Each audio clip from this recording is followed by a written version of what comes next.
Hey.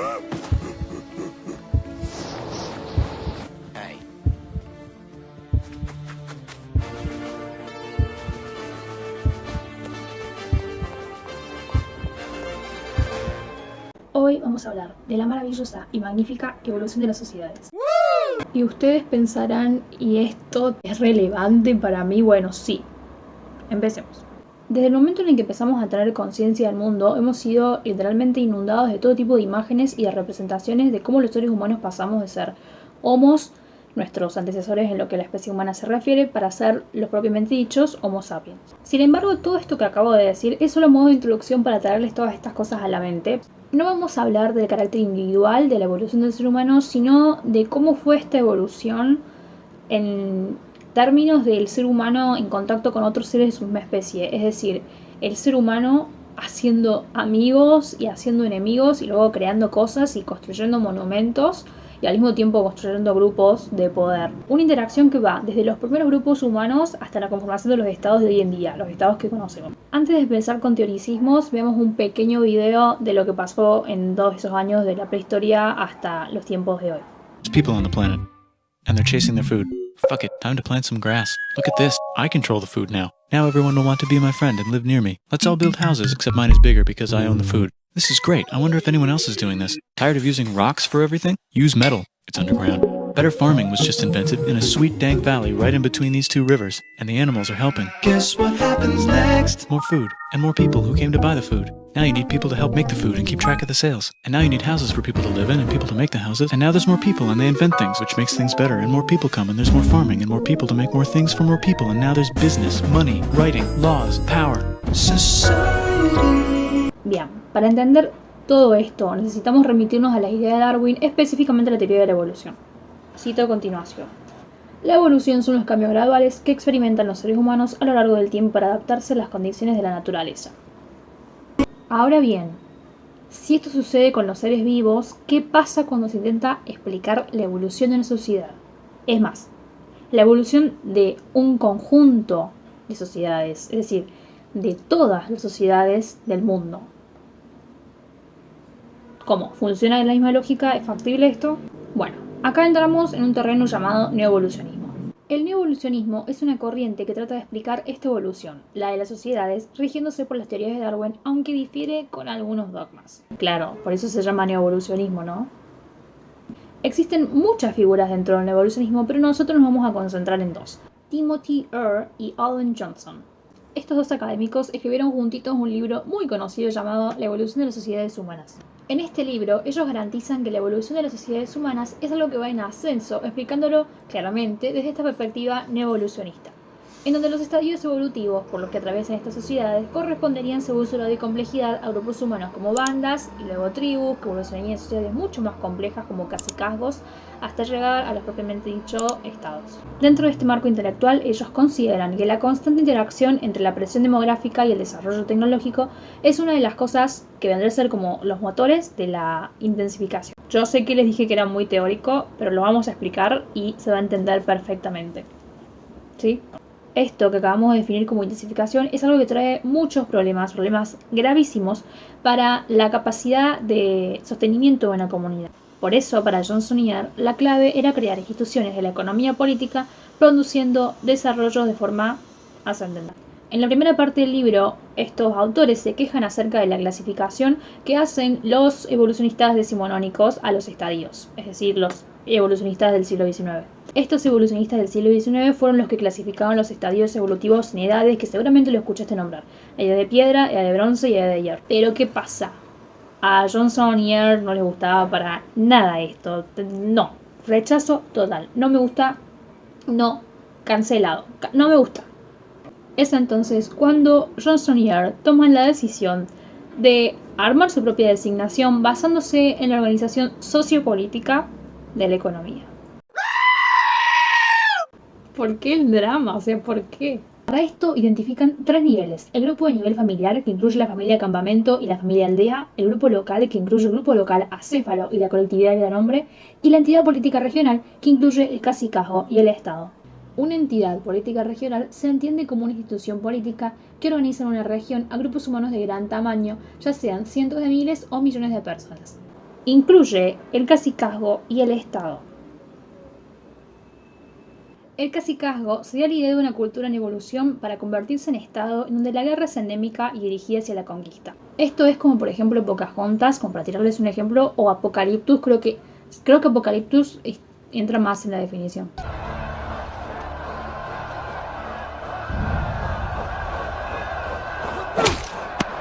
De todas formas, recuerdo que esto es solamente un planteo de muchos planteos que hay y que esta teoría fue criticadísima. O sea, tiene un montón de críticas, tengan eso en cuenta. Sí. Qué bien que me veo cuando hablo de neoevolucionistas. El Estado, por su parte, significaría la dominación política por conquista, gobernados económicamente por élites. What have you brought me?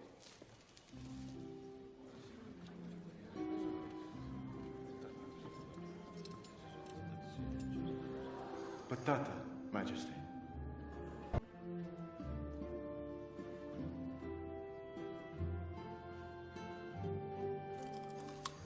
En este sentido, la formación de entidades ocurre cuando se transforman las comunidades familiares. Bien, ahora, el poder en los estados está en manos de la élite.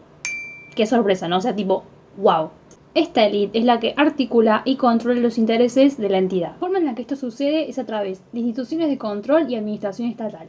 Si bien existen variaciones de acuerdo al grado de burocratización de las entidades, hay muchas variables del núcleo cultural que son muy fáciles para identificarlas. Pero ¿cuáles son estas variables? Entre las más importantes está la organización jerárquica. La organización jerárquica otorga que las familias dependan de forma financiera y administrativamente a las élites. Luego tenemos a la guerra. Por medio de la guerra se coacciona físicamente la población, se conquista otros estados y se protege a la entidad en cuanto a la violencia regional como contra el estado en sí. La estratificación como la división de clases y administración de la riqueza y de las familias. Esto puede incluir una creencia en la superioridad racial, religiosa o histórica de la élite. Y por último, la religión. ¡Wow! O sea, choqueante, conmoción total. La religión legitima el poder político, brinda un destino común y promueve la sumisión a la élite. Pero, entonces, ¿cómo se controla la sociedad? O sea, ¿cómo? Bueno, justamente Johnson y Ard dicen que la estrategia para el control de la entidad se basa en el control de la tecnología y de los recursos comerciales. Esto tiene que ser predominante porque la usan para obtener bienes de prestigio y obtener excedentes que de otra forma no podrían conseguir. Más allá de todo esto, el planteo neoevolucionista no opera de la misma forma cuando se quiere explicar la realidad existente en múltiples procesos sociales, es decir, en cómo evolucionan las sociedades del mundo. Las principales críticas se manifiestan, primero que nada, en la reducción de todos los grupos humanos de todo el mundo a estos estadios evolutivos, en donde paralelamente pasan por alto los elementos que tienen estas sociedades para ser categorizados.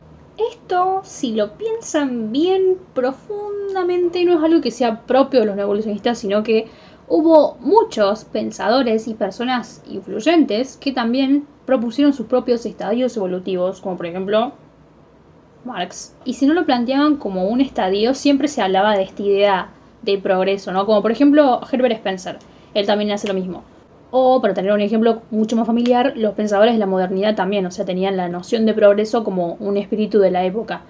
Pero bueno, ese es un tema de otro video. Debería hacer un video de eso, porque me encanta el tema de los pensadores de la modernidad, así que, resumen muy resumido, los neoevolucionistas hicieron lo que quisieron para poder meternos a todas las sociedades dentro de sus categorizaciones, sus conceptos y sus teorías. Para que estemos todos categorizados de alguna forma, porque todos tenemos que formar parte de un estadio, todos estamos en un estadio para ello. Pero ¿qué pasa? Con esta lógica, todas las sociedades que forman parte de un estadio tendrían las mismas características entre sí. Es como decir que las tribus de Centroamérica comparten las mismas características, pero mismas características que las tribus de Oriente. Y así con un montón de sociedades y grupos de estadios, ¿no? Cuando en realidad no es así.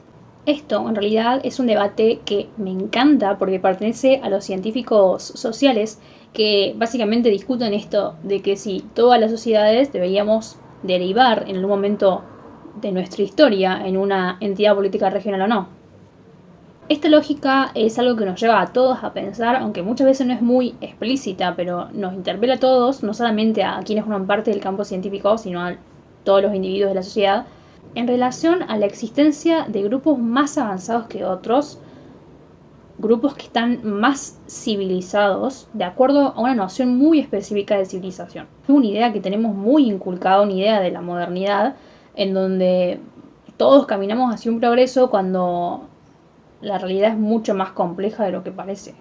Todo esto es muy parecido a lo que dice Gustavo Politis, un arqueólogo argentino que si tienen la oportunidad de leer todos los trabajos de él y de ver videos donde él habla sobre las sociedades cazadoras recolectoras, háganlo porque es muy interesante. Politis dice que cuando vemos sociedades que no sufrieron cambios en su modo de vida, como por ejemplo los Nucac, que son un pueblo indígena de Colombia, o los Joti en Venezuela, generalmente creemos que son sociedades del pasado que se quedaron estancadas, cuando en realidad son sociedades del presente. Generalmente creemos que están quedados en el tiempo y se los usa como objeto de curiosidad.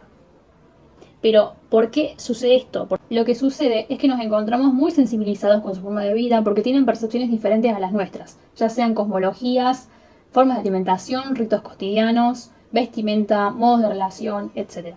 Cuando en realidad, vuelvo a decir, cuando en realidad son sociedades que pertenecen al presente, que mantuvieron su cultura y conducta tradicional, es decir, que no están quedados en el tiempo.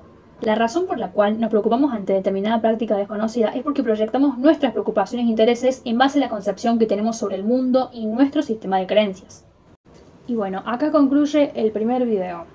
Espero que les haya gustado y nos vemos en el próximo video. Qué raro que suena decir esto, no voy a decir, no voy a terminar el video así, o sea, no, yo no me permito. Nos vemos en el próximo video.